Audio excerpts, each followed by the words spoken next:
Frères et sœurs, il y a des vérités que peu osent dire à voix haute. Des vérités contées dans les grandes mosquées. Des vérités que certains chers, par crainte ou par stratégie, préfèrent envelopper de silence. Mais aujourd'hui, nous allons briser ce silence, car Jérusalem saigne, et le Mahdi s'avance. Dans cette vidéo, nous allons révéler ce que beaucoup d'érudits gardent pour eux, le lien explosif entre l'imam al-Mahdi et la libération d'Al-Quds. Oubliez les discours tièdes, oubliez la prudence diplomatique. Ici, vous entendrez ce que vous ne trouverez dans aucun prêche officiel.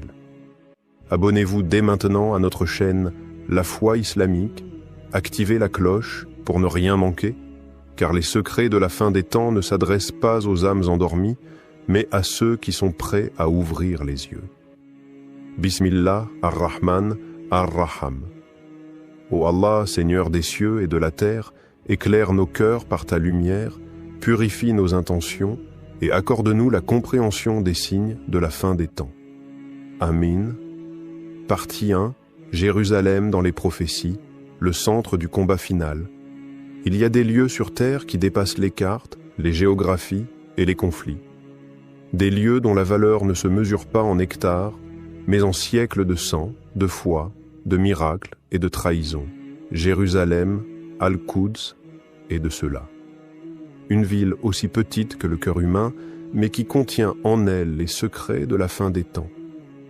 Quand on évoque Jérusalem, l'histoire prend un souffle particulier. Les anges l'ont entourée, les prophètes y ont prié. Et le prophète Muhammad, dans les récits authentiques, nous a laissé des paroles brûlantes. Jérusalem sera au centre de l'affrontement ultime entre le bien et le mal. Il n'a pas dit « peut-être », il a dit « elle sera ». Et aujourd'hui encore, tous les regards convergent vers elle. Les Juifs l'attendent comme le trône de leur roi. Les chrétiens la voient comme la scène du retour glorieux du Messie. Et les musulmans, eux, savent que quelque part entre les pierres anciennes et les larmes modernes, le Mahdi marchera. Ce n'est pas un fantasme, ce n'est pas une légende. C'est une certitude nourrie par des siècles de transmission. Mais alors, pourquoi ce silence? Pourquoi ce mutisme dans les mosquées? Pourquoi tant de voix érudites, pourtant capables de décortiquer 1000 fiqh compliqués, deviennent soudain muettes quand il s'agit d'Al-Quds et du Mahdi? La réponse fait mal, mais elle est simple. Dire la vérité dérange. Car dire que Jérusalem est au cœur de la mission du Mahdi, c'est admettre qu'un jour viendra où les pactes politiques tomberont. C'est reconnaître que l'ordre actuel du monde ne survivra pas à l'éveil prophétique. Et cela, ni les puissants ni leurs alliés religieux ne le souhaitent.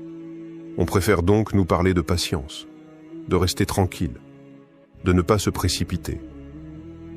On nous présente la situation comme une simple épreuve du quotidien, un dossier parmi d'autres. Mais les hadiths nous disent autre chose. Ils nous disent que la terre d'Al-Quds sera foulée par les troupes ennemies, que des cris s'élèveront de ses murs, et que ce n'est qu'à ce moment précis qu'un homme se lèvera, inconnu, mais attendu par les cœurs sincères. Ce que peu comprennent, c'est que le Mahdi n'est pas une figure abstraite. Il est une réponse, une conséquence.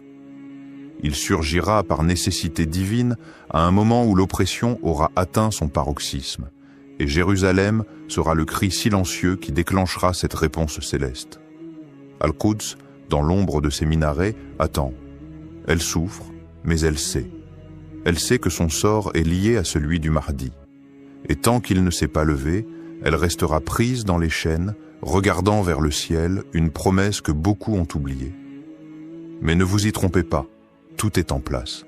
Les alliances se font, les trahisons s'organisent et les peuples s'agitent. Ce n'est pas l'histoire d'une ville, c'est l'histoire d'un monde qui s'effondre pour qu'un monde nouveau puisse naître. Et au centre de cette renaissance se tiendra Jérusalem. Partie 2. Le Mahdi, stratège militaire et guide spirituel. Oubliez les images édulcorées. Effacez ce que vous avez entendu dans les sermons tièdes et les discours aseptisés. le Mahdi ne viendra pas avec des pétales de rose. Il viendra avec la poussière des chevaux, le fracas des sabres et la détermination de ceux qui ne pactisent jamais avec l'injustice. Oui, c'est un homme de foi. Oui, c'est un homme de lumière. Mais il est aussi, et surtout, un chef de guerre. Un stratège. Un descendant du prophète, envoyé non pas pour apaiser les puissants, mais pour les faire tomber. Les hadiths le disent clairement. Il mènera des armées. Il sortira de Médine ou de la Mecque selon les versions, mais une chose est sûre, sa direction sera claire, Al-Qud, Jérusalem. Il ne marchera pas vers elle pour faire de la diplomatie, ni pour signer des trêves hypocrites. Il marchera vers elle pour libérer, et autour de lui, il n'y aura pas que des saints en méditation. Il y aura des croyants aguerris, des hommes debout, des âmes prêtes à sacrifier leur confort pour retrouver la dignité. Une armée non pas massive en nombre, mais pure en intention. L'armée du drapeau noir. Celle que redoute l'élite mondiale. Celle dont les noms ne sont pas dans les médias, mais dans les invocations du matin et du soir. Alors pourquoi les chers se taisent? Pourquoi nous vantons un Mahdi spirituel et silencieux, alors que les textes eux-mêmes évoquent ses conquêtes, ses campagnes, ses alliances de guerre et ses ennemis? Pourquoi gomme-t-on son épée? Parce qu'un Mahdi qui prie est inoffensif, mais un Mahdi qui agit, qui renverse les trônes et détruit les idoles modernes, lui, il fait peur. Il dérange surtout ceux qui ont troqué la vérité contre les faveurs du pouvoir. Ceux qui se disent savants mais mangent à la table des oppresseurs. Ceux-là ne veulent pas d'un Mahdi combattant. Ils veulent un Mahdi muet. Un Mahdi théorique. Un Mahdi qu'on peut encadrer dans les livres et ignorer dans la rue. Mais ce ne sera pas le cas. Le vrai Mahdi ne demandera pas l'autorisation. Il ne fera pas campagne pour être accepté. Il surgira, imposé par Allah, comme un séisme dont les tyrans eux-mêmes sentiront les vibrations avant même de voir son visage, et que personne ne s'y trompe. La spiritualité du Mahdi n'est pas passive. Elle est incandescente. Elle est ce feu intérieur qui pousse à l'action, ce lien avec le divin qui rend l'âme inébranlable. Le Mahdi priera la nuit et combattra le jour. Il guidera dans les massajides et sur les champs de bataille. Son combat ne sera pas celui d'un homme. Ce sera celui d'une Ummah entière, réveillée, unie, lavée de sa peur et nourrie de certitude. Et quand il marchera vers Al-Quds, ce ne sera pas seul. Ce sera avec nous, si nous sommes prêts. Si nous avons cessé d'attendre qu'on nous dise quoi faire. Si nous avons compris que la libération ne viendra pas des conférences, mais des cœurs éveillés. Partie 3. Les signes ignorés. Pourquoi la libération approche? Tout est là, devant nos yeux, mais peu regardent vraiment. Les signes sont clairs pour ceux qui savent là, qui lire entre les lignes du destin. Ils ne tombent pas du ciel sans avertissement. Ils s'enchaînent, ils se répondent, ils dessinent, jour après jour, le chemin vers la confrontation finale. Mais voilà, l'ignorance a enveloppé les cœurs et le silence a couvert les minbars.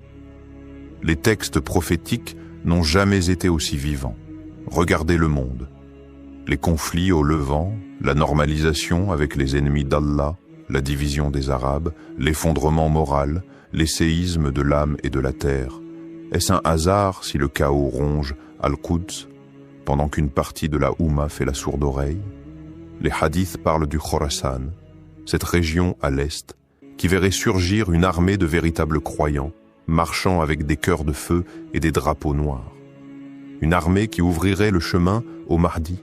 Cette prophétie semble lointaine. Pas tant que ça. Elle a commencé à se mouvoir dans l'ombre. Et ce feu à l'est dont le prophète aurait parlé? Certains y voient les desquamalalismes, les explosions modernes, d'autres les soulèvements. Mais ce feu brûle bel et bien. Il consume les frontières des tyrans et réveille les âmes oubliées. Il annonce un basculement. Mais pourquoi tant de prêcheurs ne relient-ils pas ces signes à notre époque? Pourquoi évite-t-il ces sujets comme s'ils étaient toxiques? Parce que parler des signes, c'est réveiller les gens. Et réveiller, c'est déranger l'ordre établi. Un ordre fondé sur l'oubli, l'obéissance aveugle, la résignation. Dans combien de mosquées entend-on encore des prêches sur la patience, sur la soumission, sur le fait d'attendre sans jamais bouger? Pourtant, le croyant n'est pas un spectateur. Le croyant est un acteur des prophéties. Et chaque signe qui apparaît n'est pas un fait divers, c'est une alerte. Il y a une vérité qu'on ne dit pas, se taire sur les signes, c'est trahir. C'est priver les musulmans de leurs repères. C'est les livrer désarmés à un monde qui les broie. C'est leur faire croire qu'Allah n'a pas laissé de guide pour ces temps obscurs, alors qu'il a tout tracé à travers les paroles de son messager. La Oumma doit se préparer, mais pas dans le sommeil, pas dans l'attente passive d'un miracle qui viendrait sans douleur. Elle doit se lever avec intelligence, avec lucidité, comprendre les événements, décrypter les alliances, relier les actes des puissants aux prédictions du prophète. C'est cela, la vraie préparation. Car l'ennemi, lui, ne dort pas. Il lit nos textes mieux que nous. Il connaît nos prophéties. Il sait ce qui approche. Et c'est pour cela qu'il accélère. Il veut retarder l'inévitable. Il veut s'infiltrer même dans nos lieux sacrés. Il veut nous rendre aveugles aux signes et sourds aux appels du ciel. Mais il y aura toujours ceux qui voient, ceux qui entendent, ceux qui préparent sans bruit. Et le Mahdi ne surgira pas dans le vide. Il viendra au moment où la conscience aura atteint un seuil critique. À ceux qui espèrent sans agir, il est temps d'ouvrir les yeux. À ceux qui agissent sans foi, il est temps de purifier les intentions. Et à ceux qui se taisent sciemment, il est temps de craindre Allah plus que les hommes. Partie 4. Ce que les chers nous cachent vraiment, ils portent la robe de l'autorité. Ils montent sur les minbars, ils récitent les versets avec éloquence. Mais derrière leur discours bien rodé, certains chers ont troqué la lumière pour les dorures du pouvoir. Ils ne guident plus, ils endorment. Ne te méprends pas. Ce n'est pas une attaque contre les savants sincères, ceux qui craignent Allah en vérité et pleurent la nuit pour cette Oumma. Non. Il s'agit ici de ceux qui ont vendu leur silence aux puissants, ceux qui détournent le regard quand la justice est piétinée, ceux qui transforment la religion en calmant pour les masses. Ils savent. Ils ont lu les hadiths. Ils connaissent les signes. Mais ils n'en parlent pas. Pourquoi? Parce que parler du Mahdi, c'est remettre en cause l'ordre établi. C'est exposer les alliances perfides avec les ennemis de l'islam. C'est rappeler que la mission du Mahdi n'est pas de négocier avec les oppresseurs, mais de les renverser. C'est dire haut et fort que le Mahdi ne fléchira pas devant les rois, ni devant les intérêts géopolitiques, ni devant les traités vendus au diable. Mais eux préfèrent dire « ce n'est pas encore le temps », ou encore « parler du Mahdi, c'est semer la fitna ». Non, frères et sœurs, le vrai trouble, c'est le mensonge. Le vrai chaos, c'est de rester muet face à la trahison. Ce qu'ils veulent vraiment, ces pseudo-savants, c'est maintenir le peuple dans un sommeil profond, un islam folklorique, un islam d'apparence, un islam qui récite mais ne se lève pas, un islam qui pleure Jérusalem, sans jamais se demander comment la libérer. Mais le Mahdi ne vient pas pour plaire. Il ne viendra pas flatter les émotions ou nourrir les illusions. Il viendra pour purifier, et cette purification sera douloureuse. Elle passera par l'effondrement de ce qui est corrompu, par le dévoilement de ceux qui se sont cachés derrière le Coran pour mieux trahir la vérité. Il renversera les trônes souillés. Il brisera les chaînes mentales. Il rendra aux gens la parole vivante, celle qui libère et non celle qui asservit. Il restaurera la justice prophétique, celle qui dérange les tyrans et réveille les humbles. Et la première étincelle de cette purification jaillira à Jérusalem. Cette ville prise en otage par l'injustice, piétinée par l'oppresseur, souillée par le silence complice. Le Mahdi ne viendra pas y faire la paix avec les colons. Il viendra y établir la souveraineté d'Allah. Alors pourquoi ce silence? Parce qu'un Mahdi actif, un Mahdi qui libère, c'est un Mahdi dangereux pour ceux qui ont pactisé avec le système. Un Mahdi qui rend le peuple conscient, c'est une menace pour les trônes fondés sur le mensonge. Un Mahdi qui appelle à se lever, c'est la fin de leur confort. Mais le temps viendra où le voile tombera, où la vérité ne pourra plus être étouffée. Et ce jour-là, ceux qui auront menti au nom de la religion seront confrontés à celui qu'ils ont tenté de cacher. Car le Mahdi n'est pas un mythe. Il est une certitude, une promesse, une réponse. Partie 5. Et si la libération avait déjà commencé? Et si nous avions tout mal compris? Et si le fracas des bombes sur Gaza n'était pas un cri de fin, mais le tambour d'ouverture d'un nouveau chapitre? Et si la poussière des ruines était en réalité la terre retournée par les anges pour y faire pousser les graines de la délivrance? Jérusalem gémit, mais elle ne se tait pas. Ses murs blessés portent les stigmates d'un siècle de trahison, mais ses pierres vibrent encore du souvenir des prophètes. C'est elle qui a accueilli Ibrahim. C'est vers elle que s'est tourné Muhammad au début. Et c'est elle, encore, qui sera le théâtre du retour, du soulèvement, de la fin des illusions. Regarde autour de toi. Les signes sont là, mais ils ne prennent plus la forme que tu attendais. Le Mahdi ne viendra pas auréolé d'or et de chant. Il viendra à travers les flammes, la sueur, la douleur et l'endurance. Il surgira là où on ne l'attend plus, dans les yeux d'un orphelin qui ne baisse plus la tête, dans la voix d'une femme palestinienne qui défie un soldat armé, dans le cœur d'un jeune du Khorasan qui marche, les pieds nus, mais le regard rivé vers Al-Quds. Et si la libération avait déjà commencé, sans même que nous la voyions? Et si chaque martyr à Gaza était un verset vivant inscrit dans le grand livre de la résistance divine? Et si chaque soulèvement dans Jérusalem-Est était un pas du Mahdi que nous n'avons pas su entendre? Le silence des chairs ne peut plus enterrer les battements de cette génération. Une génération qui ne se contente plus de réciter les histoires. Elle veut devenir l'histoire. Elle veut porter l'étendard. Elle ne veut plus attendre que les portes s'ouvrent. Elle veut les enfoncer avec foi, même si elles sont gardées par 1000 pharaons. Le Mahdi ne vient pas pour flatter les discours bien pensants. Il vient briser les masques. Et Al-Quds sera le miroir. Ce miroir qui reflètera les croyants sincères et démasquera les traîtres. Il viendra, oui, avec ou sans l'accord des institutions. Il viendra, non pas dans les salons dorés, mais dans les ruelles sombres, là où le peuple prie sans rien attendre, là où les cœurs battent pour Allah seul. Et quand ses pas fouleront la terre bénie de Jérusalem, la ville le reconnaîtra. Elle reconnaîtra son odeur. Elle reconnaîtra son regard. Car cette ville a vu les prophètes, elle a goûté leur sang, et elle attend son dernier libérateur comme on attend un souffle après l'asphyxie.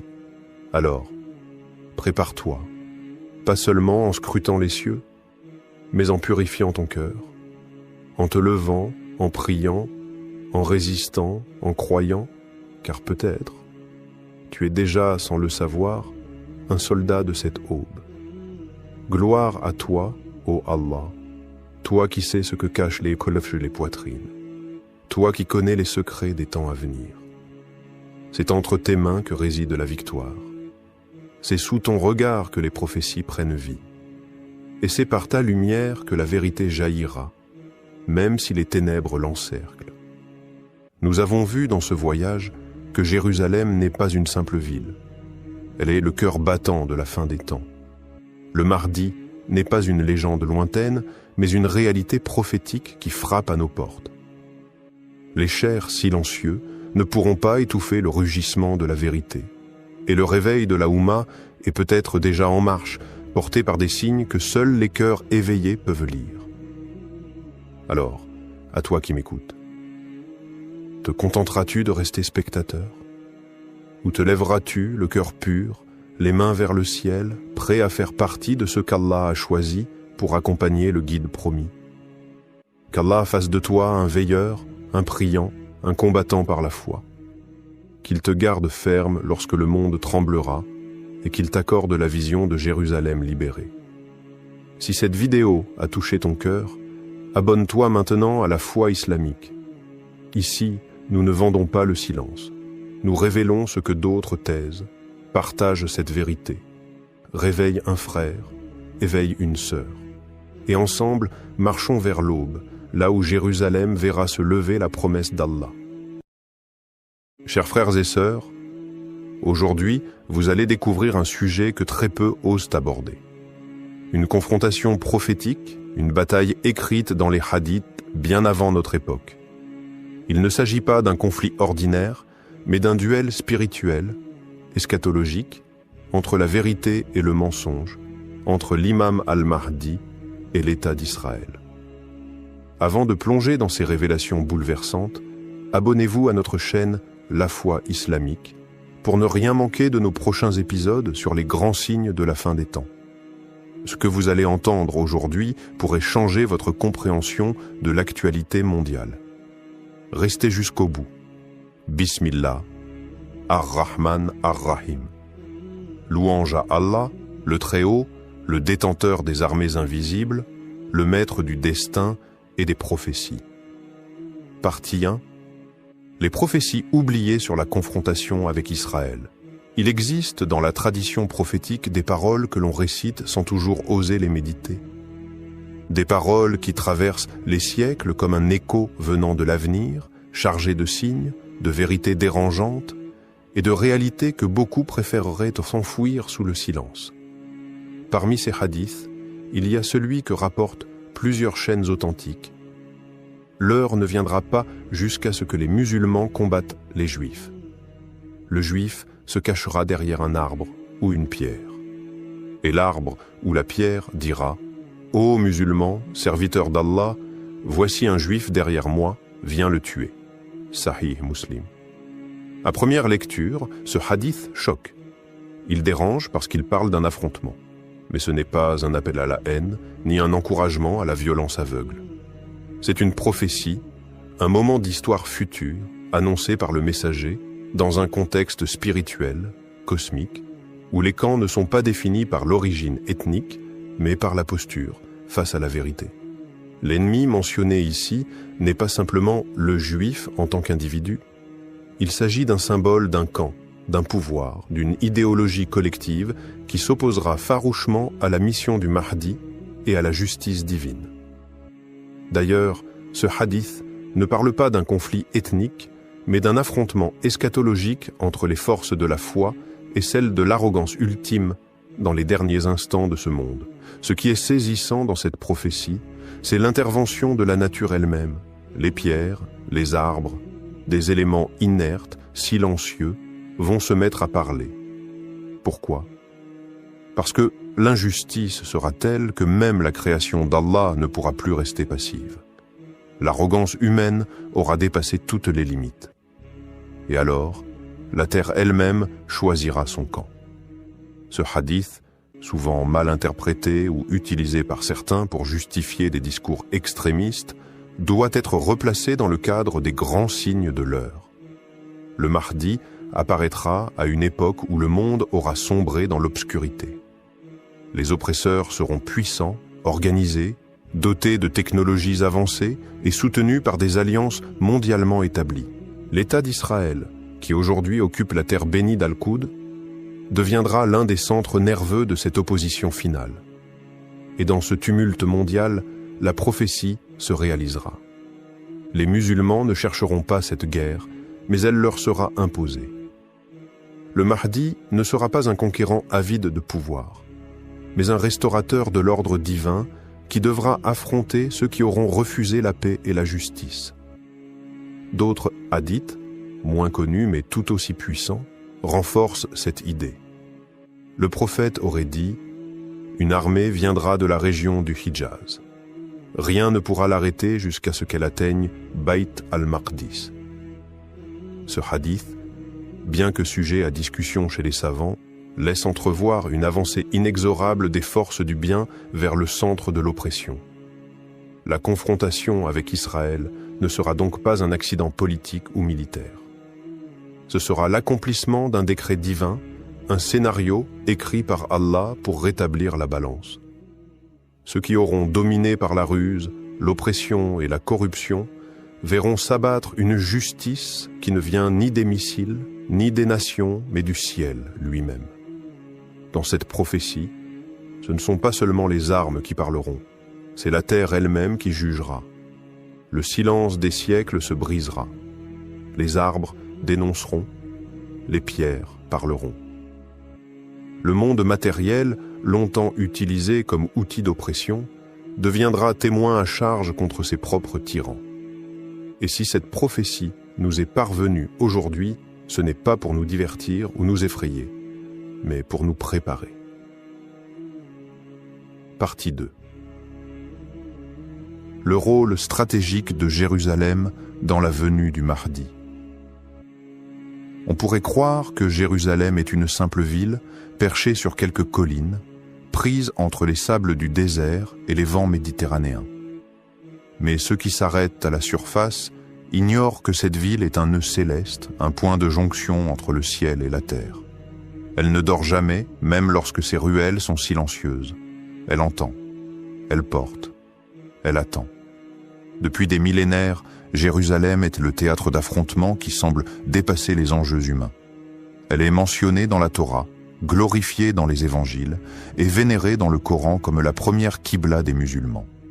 C'est là qu'eut lieu le miracle de l'Isra et du Miraj, lorsque le prophète Muhammad fut transporté de la Kaaba à Al-Masjid Al-Aqsa avant de s'élever vers les cieux. Et ce n'est pas un hasard, car le voyage du Mahdi commence là où celui du prophète a culminé, à Jérusalem. Jérusalem est le centre spirituel de la fin des temps. Les hadiths décrivent que l'imam al-Mahdi établira la justice sur terre et qu'une confrontation décisive avec les forces ennemies, notamment l'armée du Dajjal, s'y produira. Pourquoi Jérusalem? Pourquoi cette ville en particulier?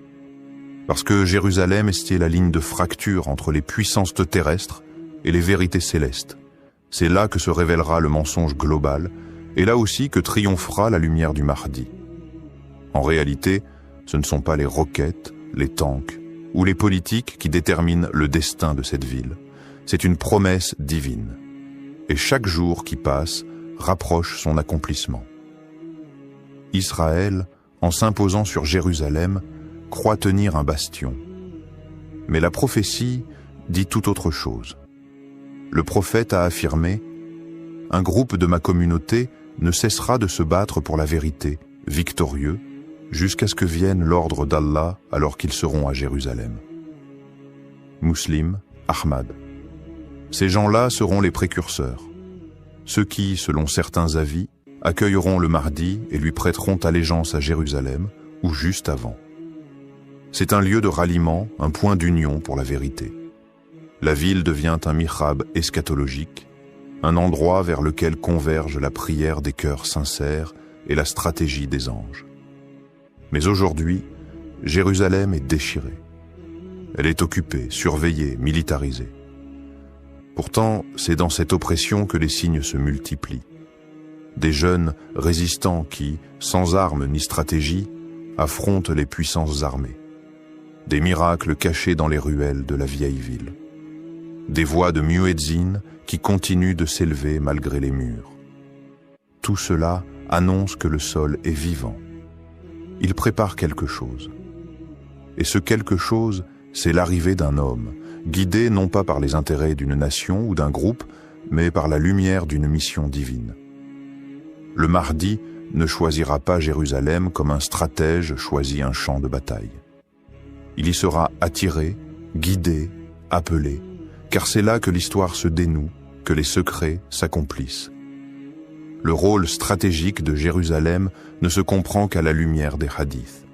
C'est là que Jésus, Issa, descendra, là que le Dajjal sera tué, là que la prière derrière le Mahdi aura lieu. Le cœur du monde bat à Jérusalem, même si la planète semble l'ignorer. Ce n'est donc pas une ville parmi d'autres. C'est le point final et initial de l'histoire prophétique. Et lorsque les tensions y atteindront leur paroxysme, ce ne sera pas un chaos sans sens, mais la preuve que le plan divin s'active. Lentement, sûrement. Partie 3. Le Mahdi est l'armée des croyants face à l'État sioniste. L'accomplissement d'un décret divin. Il viendra un jour où le monde sera forcé de choisir son camp. Ce ne sera pas un choix entre deux drapeaux, ni entre deux idéologies politiques. Ce sera un choix entre la lumière et l'ombre, entre ceux qui auront reconnu la vérité venue d'Allah et ceux qui auront préféré la dominer, la falsifier ou l'éteindre. Lorsque le Mahdi apparaîtra, il ne le fera pas dans le confort ni dans la paix.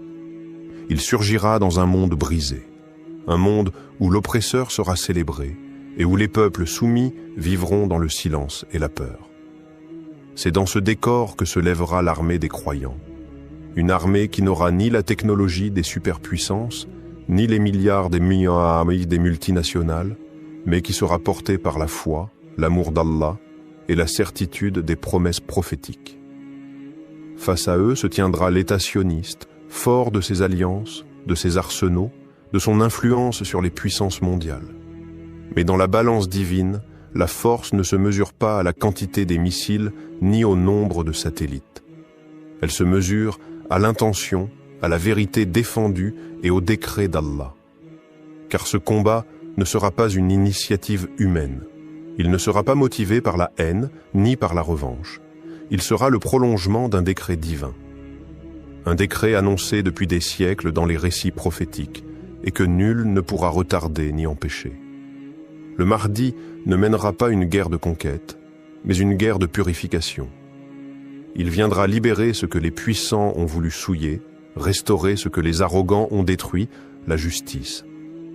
Et cette armée qui le suivra, ce ne sera pas une armée de fanatiques ni de soldats ordinaires. Ce seront des croyants endurcis par les épreuves, des hommes et des femmes dont les cœurs vibreront au rythme du rappel d'Allah. Certains viendront de l'Est, d'autres de l'Ouest, et parmi eux se trouveront d'anciens ennemis devenus alliés par la lumière de la foi. Le Mahdi n'appartiendra pas à une ethnie, ni à une nation. Il sera l'imam de l'universalité. Les hadiths évoquent que l'armée du Mahdi avancera avec une telle rapidité, une telle détermination, que rien ne pourra lui résister. On raconte qu'une armée se formera dans la région du Khorasan, actuellement l'Iran, l'Afghanistan et ses alentours, et que ces soldats porteront des turbans noirs et brandiront des bannières qui feront trembler les tyrans. Leur regard ne sera pas celui de la haine, mais celui d'une certitude brûlante. Et lorsqu'ils atteindront Al-Quds, le cœur du pouvoir sioniste, ce ne sera pas une bataille comme les autres. Ce sera l'ultime confrontation entre l'arrogance humaine et la volonté divine. L'armée du Mahdi n'agira pas pour elle-même. Elle sera l'instrument d'Allah comme l'étaient les armées des prophètes. Chaque mouvement, chaque victoire, chaque martyr ne sera que l'accomplissement d'une page déjà écrite dans le livre. Le prophète a dit « Un groupe de ma communauté continuera à combattre pour la vérité, triomphant jusqu'au jour du jugement. Jésus, fils de Marie, descendra et leur chef dira « Viens diriger la prière ». Jésus répondra « Non, certains parmi vous sont des dirigeants choisis par Allah pour cette communauté. » Sahih Muslim. Ce hadith n'est pas une simple prédiction. Il est la preuve que le combat du Mahdi culminera avec l'arrivée de Jésus, Issa, et que ce dernier reconnaîtra l'imam comme guide terrestre, alors que lui incarne le Messie céleste. Deux figures unies, deux missions qui convergent vers une seule victoire, l'effondrement de l'ordre injuste et la naissance d'un monde réconcilié avec son Créateur. Et lorsque l'armée du Mahdi affrontera les forces sionistes, ce ne sera pas seulement une guerre militaire. Ce sera une rupture avec l'histoire telle qu'on la connaît, un basculement du pouvoir, une vérité insupportable pour les tyrans, mais libératrice pour les opprimés. Partie 4. Le Dajjal, les sionistes et la grande illusion. Qui tire vraiment les ficelles? Et si ce que vous voyez n'était qu'un mirage? Et si le monde tel qu'on vous l'a présenté depuis l'enfance, les puissances, les alliances, les conflits, n'était qu'un rideau de fumée? Derrière ce rideau, il y a un nom que même les enfants apprennent à craindre, le Dajjal. Mais ce que beaucoup ignorent, c'est que le Dajjal ne surgira pas de manière soudaine. Il ne tombera pas du ciel, il ne sortira pas du néant. Son système est déjà en marche. Il a ses pions, ses relais, ses ingénieurs, ses architectes, et dans les rouages de cette machine obscure, le sionisme joue un rôle central. Le Dajjal, que le prophète a décrit comme l'ultime épreuve de l'humanité, est le maître de l'illusion. Il montrera le paradis et ce sera l'enfer. Il montrera l'enfer et ce sera le paradis. Il parlera de paix, mais il sèmera la guerre. Il promettra les saluts, mais livrera les âmes à la perdition. Son arme la plus redoutable, ce n'est pas la force brute. C'est la manipulation de la perception. Et aujourd'hui, le monde est prêt. L'homme ne croit plus ce qu'il voit avec son cœur, mais ce que lui disent les écrans. Les vérités sont tordues, les mensonges maquillés en dogmes. On glorifie les puissances qui bombardent, on diabolise les peuples qui résistent. On appelle cela la diplomatie, la démocratie, le progrès.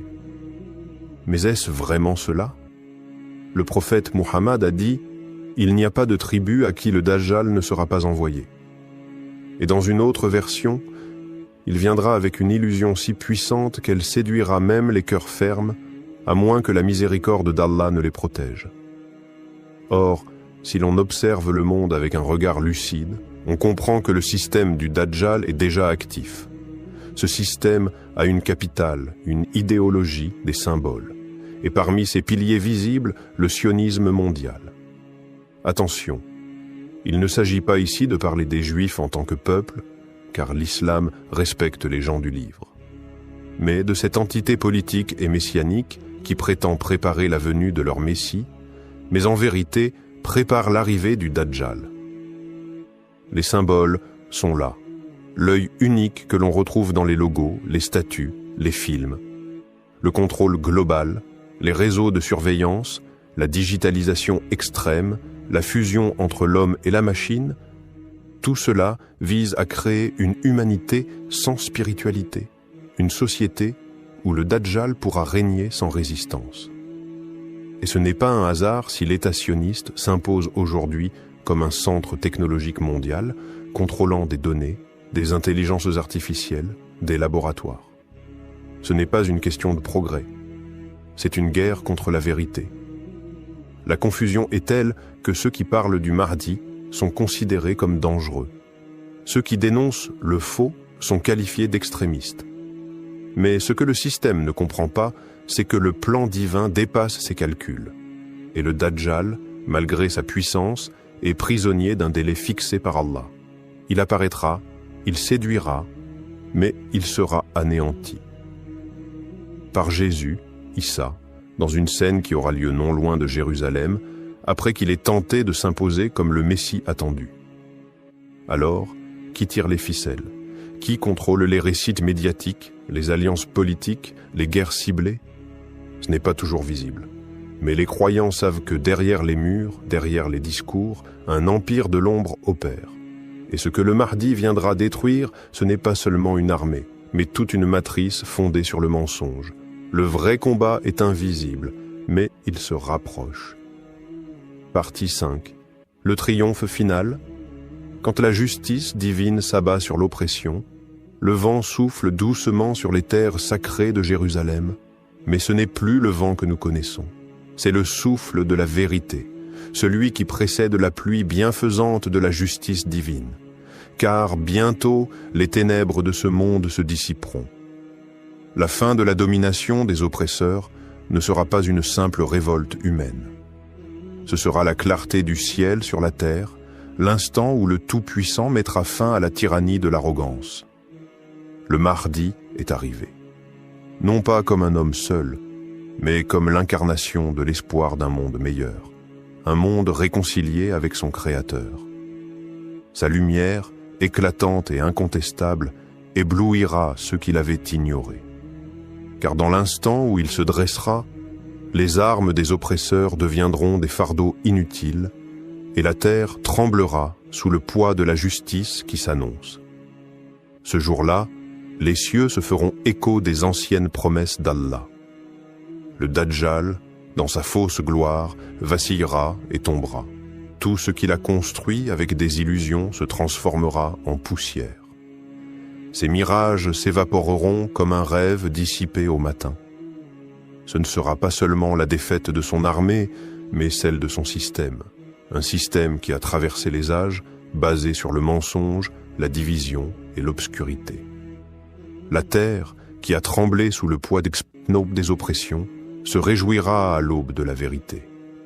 Car lorsque la justice d'Allah s'abat sur l'injustice humaine, c'est toute la création qui exulte. Les oiseaux chanteront, les rivières danseront, et le vent portera l'odeur de la liberté retrouvée.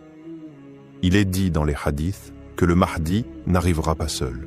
Il sera accompagné par Issa, Jésus, le messager de la paix, descendant du ciel pour achever ce qui avait été commencé. Le Messie, porteur de la lumière de la vérité, rétablira la balance entre les peuples. Les injustices accumulées pendant des siècles seront effacées d'un seul geste de sa main.